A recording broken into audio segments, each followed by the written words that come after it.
Hi, this is Privateer Station, and today we're bringing you day 191 of Ukraine War Chronicles, done in the form of discussion between Olexiy Arestovych, advisor to the Office of the President of Ukraine, and Mark Feygin, Russian opposition journalist. Enjoy. Dear friends, I'm glad to see you all on Feygin Live.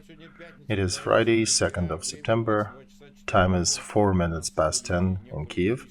We had some technical difficulties, so we were starting a little late. Apologies for that. Day 191 with Olexiy Arestovich. Glad to see you here, Alexei. Likewise, Mark. We have over 170,000 watching us live. 33,000 of you clicked like button. You know what I'm going to ask you to do. Also, please subscribe to Feigin Live, to Olexiy Arestovich, and to the Privateer Station if you are listening and watching that in English. All right, let's start from the south. What's happening there?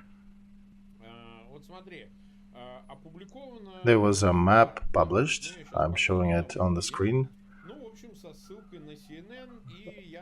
Sources are CNN and the Institute of War. BBC published that. And they're showing the offensive in Ukraine for the 29th, 31st of August. Everything looks rather optimistic here for 2-3 days of operation. And we're not saying if it is so or not so. We're talking about probabilities here. Can one imagine that such an offensive and indeed took place? And they're showing even to Novodmitrivka that Ukrainian troops progressed so far. I would say that it is reasonable to imagine that the fight is pretty heavy going in that region because Russia eventually brought some of the reinforcements. So when you're conducting an offensive against 20, 30 battalion tactical groups, there will be times when you will eventually come face to face with your foe pretty close, and we cannot discuss exact details of what's going on, but those who have analytical skills have enough data in this map in our discussions to see and deduce what is going on. What can we cover, what can we talk, is that our foes are very nervous. They're moving a lot of things around. They're moving their logistic supplies, they're moving ammo, moving groups, and that's what we're observing, and that's what we're hitting. Mark, I lost your sound completely.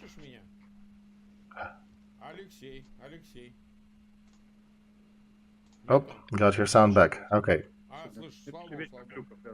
Let's continue. All right, and Russian Ministry of Defense, but with years, Konashenko, speaker for them, says that Ukraine lost 2,000 troops in a failed offensive attempt. I know your facial expression, but we need to discuss that. They made it a part of their propaganda to discount, to devaluate the information about your offensive. Nope, nothing going on. Offensive failed, a lot of dead bodies, 2,000 Ukraine military lost in the field, and they keep showing some bodies and telling that their glorious defenders are still defending. We heard a lot of bullshit from them. They're always lying, but in this case, the scale, what is that for? Are they self-pumping up their own troops? Everything is good, stay in trenches. Mark, I think they're solving a very difficult situation. It's a triangle. First, they need to report to Putin how on earth did that happen that Ukraine is attacking and they're defending. Second, they need to find a balance between devaluating the success of Ukrainian offensive and also while simultaneously increasing the glory of their own actions. And they're doing it in the usual Zhukov manner, who reported after Kursk battle to Stalin that Soviet army destroyed 900 Ferdinands on the battlefield. And during the whole Second World War, Germany never built more than 100. So even Stalin reportedly said, you should not lie on that scale, dear comrade.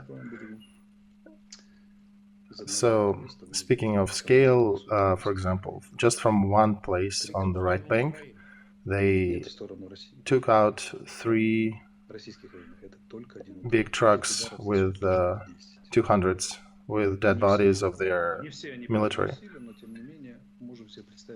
Every day we have about 20-30 hits like that. So their daily losses are about 300-350 in that direction. Most of that is in Kherson. So now an analyst can ask a question, how long will the group be able to hold that? Being pushed to the river without proper reinforcement and ammo? And how long will they keep their positions? Perhaps they will not be the thing you see in the movies when the offensive runs across steppes, but very likely will be defining targets, hitting them, defining, punishing.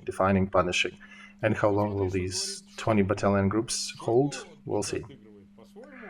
So, okay, let's see also what Shoigu is saying in Russia, Minister of Defense. He's saying that an attempt to continue offensive is going on, so he acknowledges that offensive is going on, and then he says that it also continues on Nikolaev and Krivorozhy directions, so he acknowledges other, not just southern tip and Kherson, and he also says that this whole offensive is planned and designed by the Office of Ukraine President in order to create an illusion for the Western allies of effective use of their reinforcements. I think he's out of drugs. I'm looking at that, trying to see what's the logic here. It's very simple, Mark. Zelensky's office is a marionette. He's a puppet. We heard all that, Olexiy. No, wait. Follow through. Zelensky office exists only because United States are running it. As an attorney, you'll appreciate the logic here. And then United States that are running Zelensky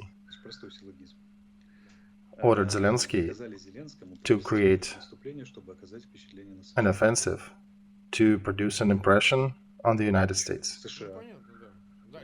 So once again, yeah, this is counter statement, right? So yeah, they're pushing that story, they're promoting this message that that's what's going on. They're also highlighting by the order of Zelensky in every message. Now, a question. Children, who appreciates the disruption between Zelensky and his military command? And also yesterday, Lukashenko joined the choir and posted an interview somewhere that the situation in Ukraine is escalating and the crack between Zelensky and military command is growing. And I think he got a message from Moscow to talk to that and just made a statement to that regard, throwing more wood in that fire. I don't know if he's trolling Moscow or he's really following them, but he did say, by the way, that Russian military commander reported that they took Pesky the 8th time, right? Half a year ago, they were taking Ukraine. They were telling that NATO needs to pack and go. And then he says that Russian troops took village Blagodatne and got to the border of Kherson-Nikolaev region. So Blagodatne village, for your information, is about 400 square meters, 400 square yards. Is that the commander level of reporting? The chief of detachment, the head of detachment or battalion would be a bit shy reporting that. This is definitely not a commander level, but I guess that's all success they can report to. Oh yeah, it's even worse. He uses very colorful words there, that they broke your defenses. Yeah, all that happened, by the way, after there was a lot of media ripple in the Russian sphere that Shoigu was removed from the position of commander. So I think he had to find the energy somewhere to get in front of the cameras and produce a strong impression and say that they liberated the village.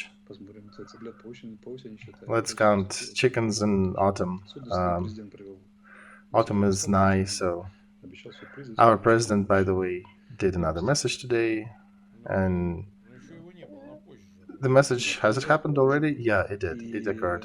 And the main thing that our military asked, our intel asked, please give us more intel about Russian military targets in Crimea. And President, in his message, already thanked our citizens on the occupied Crimean territories for providing a lot of information about targets. So I'm just, putting some highlights on what Putin's regime and occupants should be looking at and should be afraid of. Russian Ministry of Foreign Affairs continues to delight us with their statements. Russia warns Western countries that help mercenaries in Ukraine, and these actions, they only delay the completion and the success of special military operation, as they call it, the war in Ukraine and Russia. So how in the world does it push it away? They don't really get it, right? I don't know what they're thinking with. Maybe with the rubber butt of Putin. So, speaking of the situation on the front, on the south, it will be a slow one, right? Yes, it is definitely a timely event, a time-stretched event, because we are saving our troops. We do not want to waste them. They like to state that they are protecting their troops, but they really don't. We are. So, how do you teach soldiers? Guys, we'll learn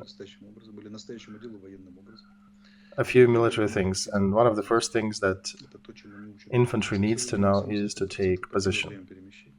And about 75% of casualties on the infantry are usually during the attempts to move, change location on the battlefront. So the soldier is usually being taught how to organize a fight in groups of 3, of 2, even if it's just a one warfighter.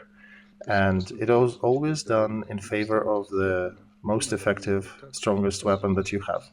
So, for example, if you have a pistol and a shotgun, you need to organize your fight in favor of a shotgun. You need to take a position where you mostly will be using your shotgun. So if you have a knife and a stone, the preference would be for the knife, right?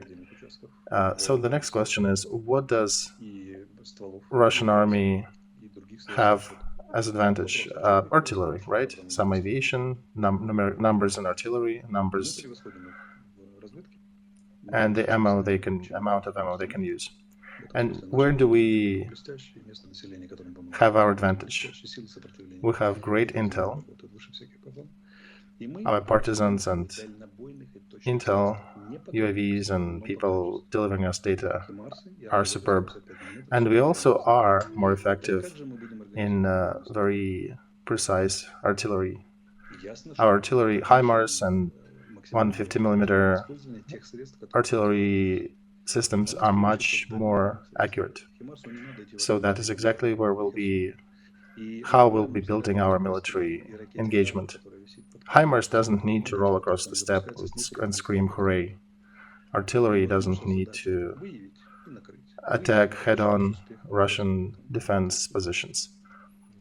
What they need intel, and they need to take out a target. More intel and take out another target. So that is exactly what we're doing. They also have advantage. They don't care about their people. They want to throw so many people at 2 regional centers that 9 brigades need to go for rotation after that. We don't want to fight like this. We are realizing our own advantages, and they're simple. They're far-reaching artillery, high-precision, long-range artillery, and that combination of intel and artillery is what we're using. All our actions, if you trace what's happening, are arranged around these advantages. And that's not all. $3.7 billion. That's another. Oh yeah, we saw that's what White House asked the next support package. So imagine how much tasty things we'll get to dump on the heads of these occupants. This is the biggest one-time support package from the beginning of war. If it actually goes through, this will be a really good present for us. But still, our actions will not be changed much because our advantages are long range and high precision, and that's what we're relying on. So any attempt to create a command outpost, to build a pontoon bridge, to relocate troops and bring more ammo will be ending with several trucks with 200s. Code 200 is dead body in Russian military. All right, we have over 200,000 watching us. I cannot omit the next piece that in media in Russia who are saying that hundreds of thousands of people dead in Ukraine because of this military operation, and they're quoting an ex-Ukraine military general, Krivanos, and he did give an interview. Actually, Googled up this interview, I listened to it. I don't think he said hundreds, thousands. I think he had hundreds and thousands. But, and again, he's a prominent critic of Zelensky. He is definitely Ukrainian opposition to the current president. But Russian media picked it up, and they're playing it as hundreds of thousands. So, in your view, what do you think is going on here? Do they try to pour more stuff on Zelensky office and say, well, let's attack him again, or is it some reflection of real losses? Our real losses were named by Zaluzhny, 9,000 dead. I won't even say what do I think here. Possible versions here would be 9,000 is just military, and as an option, there could be separate numbers for territorial defense and others. But that's just a version. I don't know, maybe the 9,000 includes everybody. But as for citizens, as for civilians, just in Mariupol we have official number of at least 25,000. Nobody knows. We will be counting after the war. Maybe 50. And in general, a lot of civilians died in Kharkov, in Nikolaev.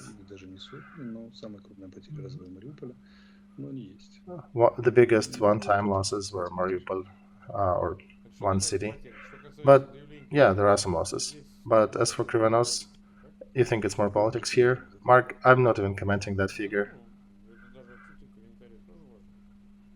All right. Let's continue.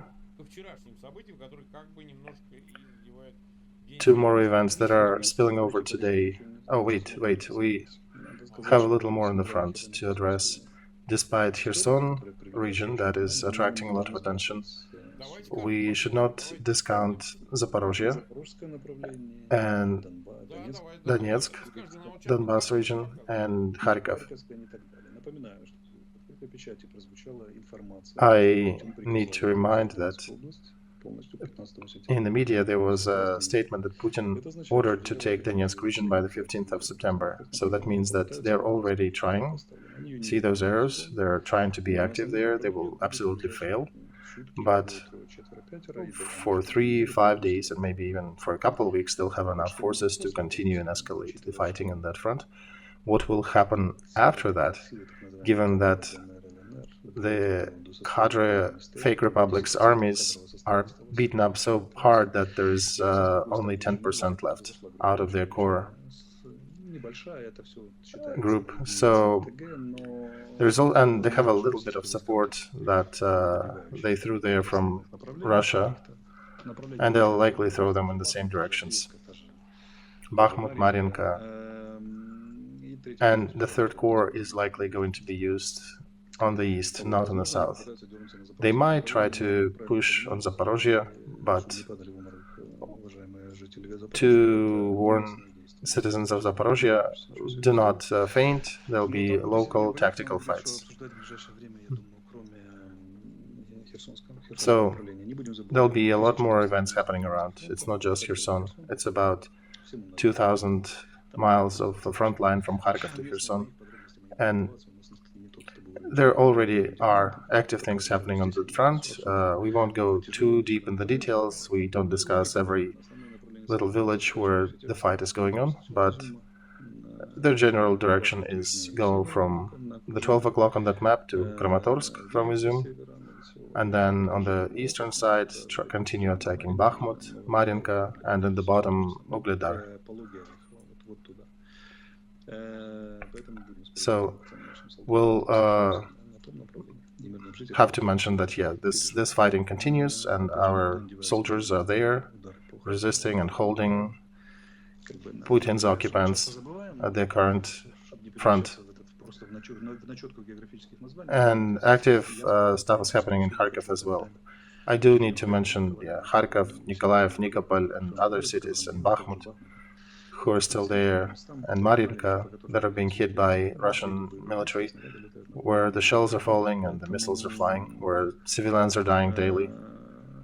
We do remember about you. And I did want to mention that, yes, we remember that you're there, you're struggling, and you're definitely in our scope. So this is all about the tacticals, right? Strategicals.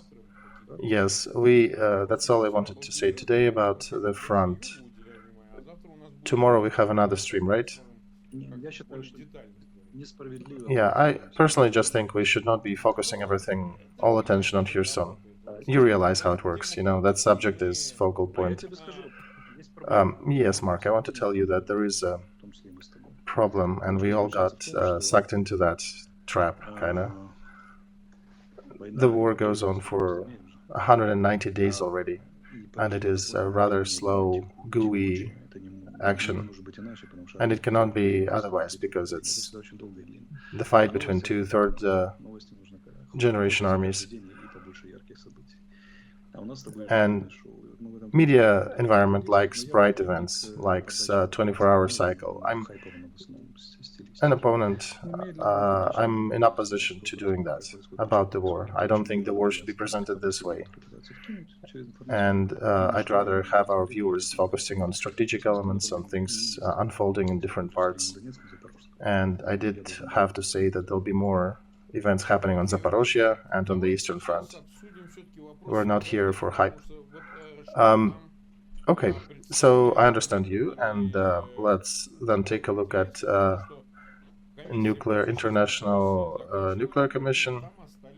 As I understand, there are some representatives still left there, although commission work is over. I don't know if you've seen the video. The guy in expensive suit somewhere from the Russian representatives is showing that commission the remnants of a missile in the yard and pointing a direction where it supposedly came from.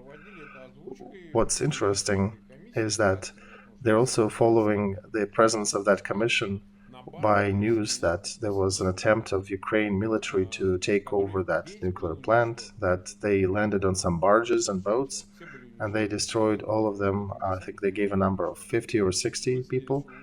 And I suspect, you were also probably destroyed there along with that special force. Why are they lying about that? Why are they giving so much data? Do they try to produce an impression or try to not show them some parts of a station? Well, Mark, guys captured nuclear plant. They're shooting at the plant. They dug trenches. They created a torture room. They're storing ammo in the nuclear plant, including ammo for MLRS. And showing all that to Commission is not exactly good politics. So they did everything to slow down, first of all, the arrival of that commission, so they had some time to clean things up and brush it up a little. And they've imagined so many things. They've imagined, including that naval attack. That's exactly how Ukraine military works, right? We use barges and speedboats on the same speed, beautiful, going across the waves as the pack of dolphins or orcas, and we send 60 men to capture the biggest nuclear plant in Europe. You cannot put more because otherwise they'll be bored. Put less, not enough. So, 60 people for 6 reactors, 10 people per reactor, that's exactly the goal.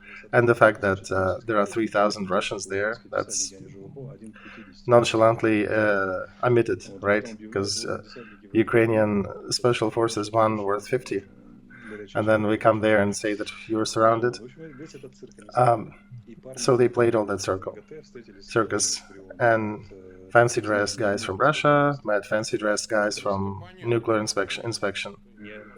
By the way, notice not a single Ukrainian journalist, and even international media that were present, they're somewhat questionable.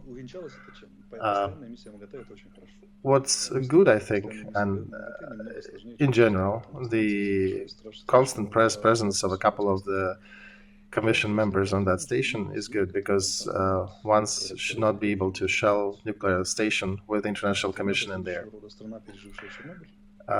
You'd think, though, right, that the country that survived Chernobyl disaster, Ukraine was hit the hardest. We had hundreds of thousands victims from that. That just imagine to put that Ukraine will attack nuclear plant once again. That is quite a statement.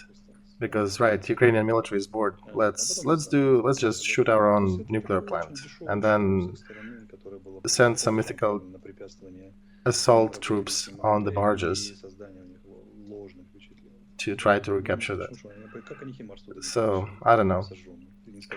The only thing to topple that would be to bring some burnt machine, pretend it's a HIMARS, and say, see, they had a HIMARS setting here, and then this is our soldier who destroyed that HIMARS and also 14 Ukrainian tanks, and we're giving him a medal on camera.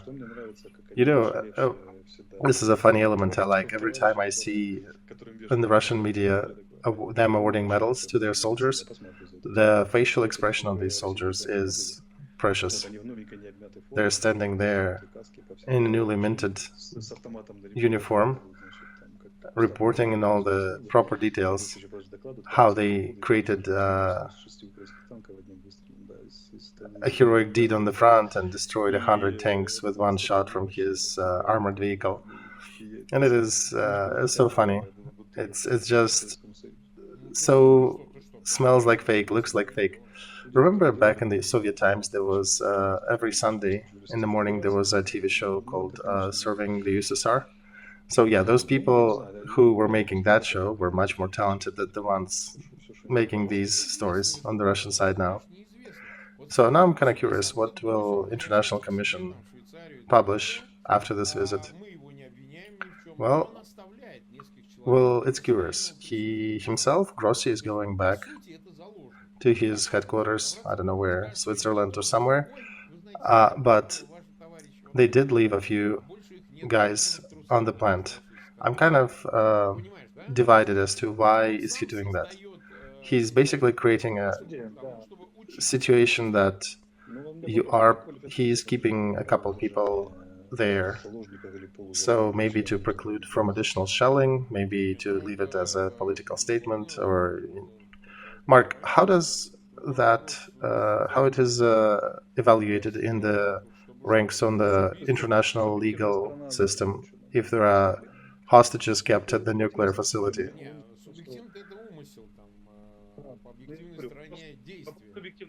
I wonder, yeah, if it is active capture or not active or passive.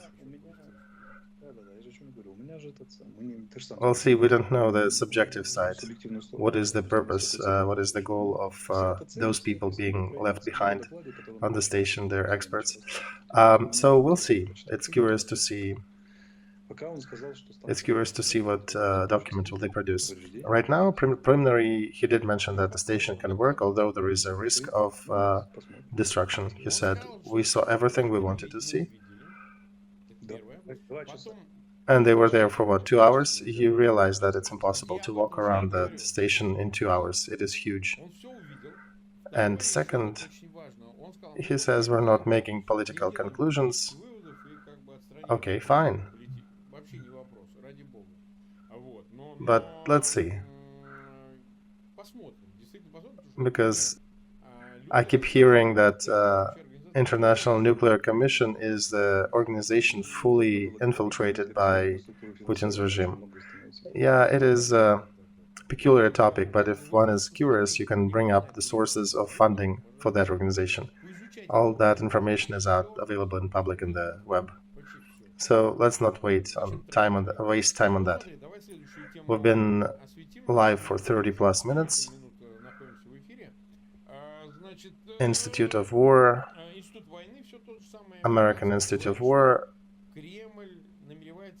is saying that Kremlin is going to gather new troops to throw into Ukraine in autumn and winter.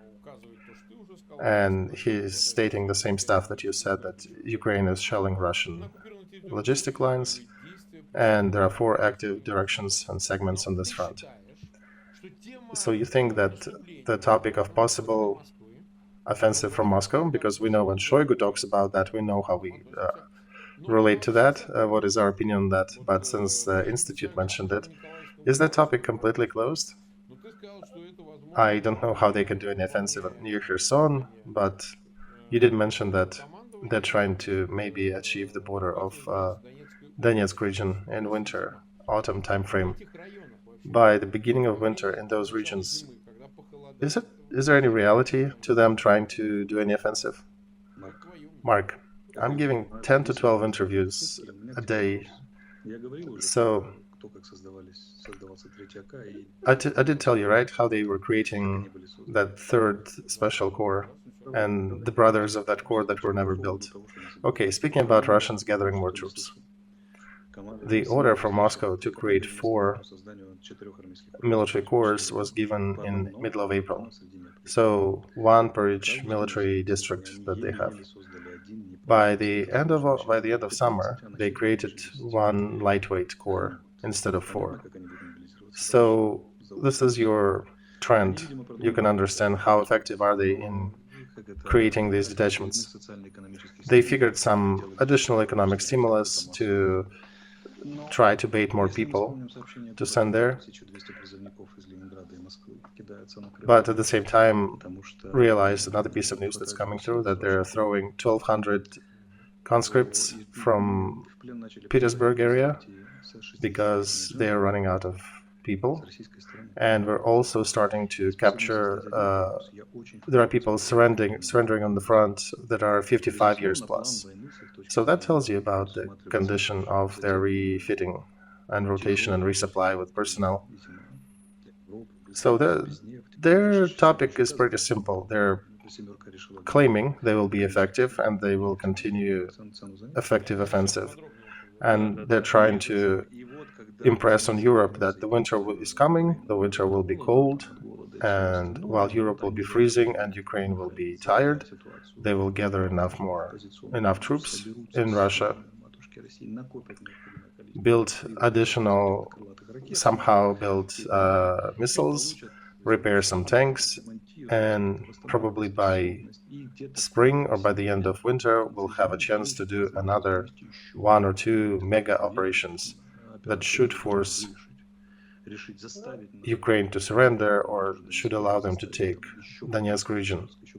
And Ukrainians, poor Ukrainian people, tired after winter, will come to Zelensky and tell him, you MFR surrender, we're so tired, we cannot continue fighting, this is endless, they're here again. All that can be countered very easily with a 12 billion package from the United States. that operation will never happen. If military equipment arrives here in time, they get so much dumped on their heads that they won't be able to do much. Perhaps they can still sustain a positional war, but they'll be taken out so systemically that I wonder if they will even hold the same positions.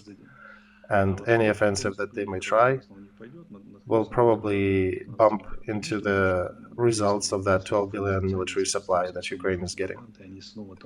So then they'll be smashed to smithereens with whatever is coming. But for the third stage of that, for the spring and summer of 23, I don't think they'll have anything to throw to the front. All these scary plans when they were going to do, remember, they were promised to have 10 battalion groups, and they wanted to throw additional 40 by November. They failed to gather even 2. They don't even have enough reserves to rotate their troops properly. And you see they're throwing 55-year-olds plus because they're scraping the bottom. They don't have anybody else at the moment. And doing that on the background of sanctions and the background of more military equipment supply to Ukraine, this is a fight without perspective, without anything in the future. Not many people realize that whatever Putin's regime is putting out now, this is not well thought out stuff. This is a forced circumstance. This is the circumstance they're being forced to respond to because on the battlefront, Ukraine kicked their butts and Ukraine has the initiative. On the economic front, the West is affecting them with their sanctions, and they were only relying on Ukraine weakness, and they're still relying on the same thing. They're relying on Ukraine weakness already cost them, what, 50,000 dead Russians military? Yeah, so now they need to, they hope that Europe will also be weak. Well, good luck with that. Europe is getting pretty hard now on them. Minister of Foreign Affairs, even of Hungary, is making statements that the hair on my legs is rising. They're very strong. Even Germany is changing their stance. They're getting all these messages from Europe. So Europeans actually stocked so much gas for the winter preparation that they likely will not even suffer much if Russia really turns off any supply. And by next winter, I suspect Europe will completely transfer to some new resources and new suppliers. So whatever Russia is trying to present as strategy reminds me of an old Russian proverb that basically says we have to present our need as charity. This is a forced action. They're trying to create some new trajectory between the circumstances they do not manage. They do not manage this situation. They can be still putting statements out that will freeze our supplies of gas and energy to Europe, to extend the aggression, to extend that war. The fact they're saying that any aggression needs to be quick, because the moment you try to stretch it out, it stops being too aggressive. It loses its momentum. It loses the goals and cadence. So I don't quite understand why the Western publication would be presenting that as some Putin strategic thinking. It is not a strategic thinking. It is literally them trying to plug holes. When their Minister of Defense is reporting to the nation that they captured a village, it's amazing. You know, some of the Western formulas we see in the press is funny. Putin consciously is stretching this war out, and Ukraine and the West will have to face it. Well, we organized that. This is not his strategy. So, we'll see. Yeah, Western press can be funny sometimes. Okay, let's get to dessert.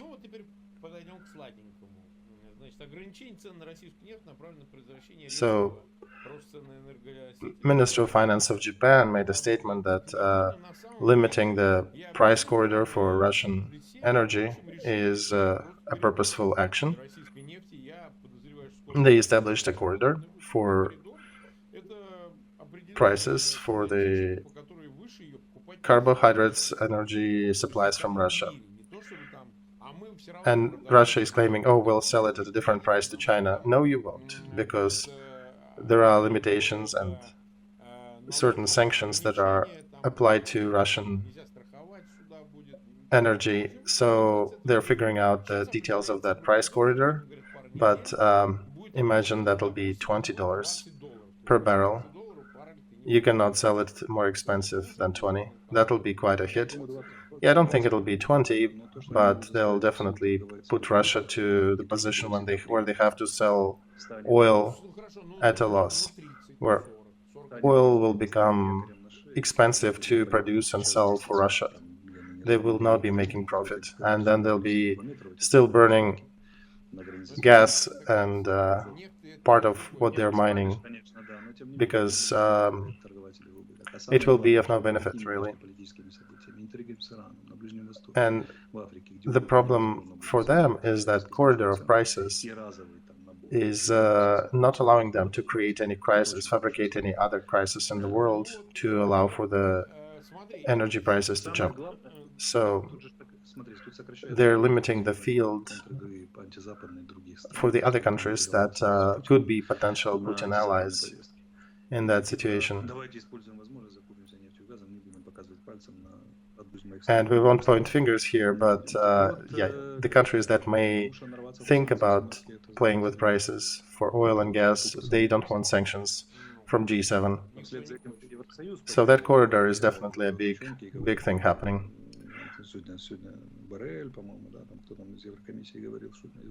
And now European Union is also reviewing the same thing. They're smiling and saying, oh, G7 adopting the price corridor is good, will also play in the same field. And yeah, most big countries of G7 are in Europe, so see, the moment 1st of September came, there is more political fallout for Russia. Because the season started, politicians are back from vacations, and there'll be a lot of bright and interesting politics. There'll be a lot of things to be discussed. Because August basically was a dead season. Everybody was on summer vacation in Europe.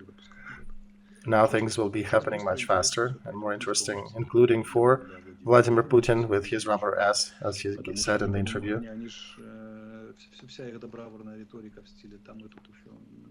Because Russia was saying that, oh, we'll try to prolong this war, and well, welcome. The West is back from vacation, and Russia is running out of options. What else to do on this front, politically? So let's hope that the work on the new sanction lists will become more active.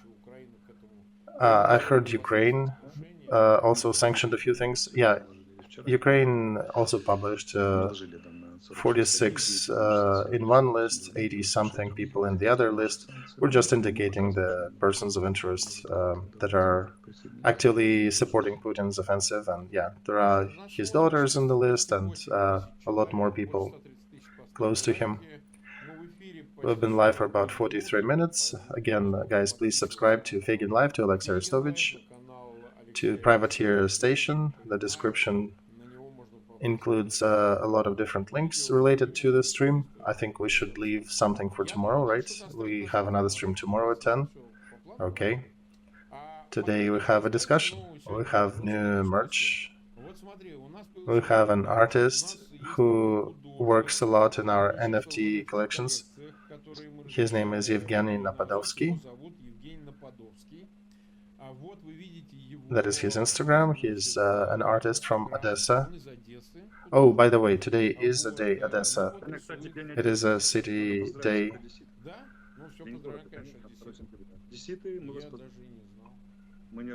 Dear citizens of Odessa, this is a big part of our country. I actually graduated from the military academy in Odessa. I wish you a lot of good things in your life, health and wealth and everything. And there are no people in this world who can capture Odessa. You guys are strong. So we'll take it as a present. design of that print we're bringing back to our charity collection. Of course, this is an ironic print. I already see some people, some trolls, posting that these are two gays on the T-shirt. Well, they were trolling you like that for a while. This is the movie Bad Boys with Martin Lawrence and Will Smith, if anybody remembers back in the day, and the artist decided to troll a little bit on that subject. I think it looks pretty. It is a good ironic T-shirt. I think the one T-shirt we're missing is you and me on the red square. Oh yeah, that's the next one. That's more difficult. Yeah, it needs to be redrawn. There is a picture where you and me are sitting in a cafe. So one needs to think some surrounding, because otherwise it's just me and you. Yeah, you need to figure something out. Maybe dress you up as a prosecutor, as a Attorney General of Russia. So, guys, yeah, don't walk naked this summer. Buy t-shirts. And we'll try to gather more resources and support families who suffered from this war. I did tell you in the previous stream about Daniel Rak, about a 12-year-old guy who is selling milk to support his mom. We got in touch with him, talked to him. She's in Chernigov now. She's undergoing treatment. But on Monday, they'll get financial support from us. She will have the transfer on Monday. Today is Friday. Everything is closed already. But by Monday, they will get the present. We'll talk about other things in the next streams. Today is Friday. I think we should conclude that one. I appreciate you visiting us here on Friday, because Friday you could be having a drink with a friend or go somewhere with your wife. Yeah, Mark, I know. Thank you. And yeah, war is passing, but these streams are eternal, right? Yeah, so please come see us tomorrow. By the way, I'll have another stream with another visitor. We'll title it in Putin's remarks from his interview, Rubber Ass. So see you in the other stream. Goodbye, Olexiy.